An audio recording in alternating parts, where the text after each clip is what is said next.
Instagram ഇൻഫ്ലുവൻസറായ പെൺകുട്ടിയുടെ മരണത്തിൽ ആൺസുഹൃത്ത് അറസ്റ്റിലായി.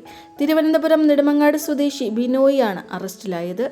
ബിനോയിയെ ചോദ്യം ചെയ്തു വരികയാണ്. പ്രതിക്കെതിരെ പോക്സോ ഉൾപ്പെടെയുള്ള വകുപ്പുകൾ ചുമത്തിയിട്ടുണ്ട്. മകളുടെ മരണത്തിൽ നെടുമങ്ങാട് സ്വദേശിയായ മറ്റൊരു ഇൻഫ്ലുവൻസറെ സംശയമുണ്ടെന്ന് പിതാവ് ആരോപിച്ചിരുന്നു. മകളുടെ മരണത്തിന് കാരണം സൈബർ ആക്രമണമല്ലെന്നും ഇദ്ദേഹം പറയുകയുണ്ടായി. പെൺകുട്ടിയുടെ ആത്മഹത്യയ്ക്ക് കാരണം സൈബർ ആക്രമണമാണെന്ന നിലയ്ക്കായിരുന്നു കേസിൽ പോലീസ് അന്വേഷണം നടത്തിയത്. എന്നാൽ വീട്ടുകാർ നൽകിയ പരാതിയും മൊഴിയും കേസിൽ നിർണായകമായി മാറുകയായിരുന്നു.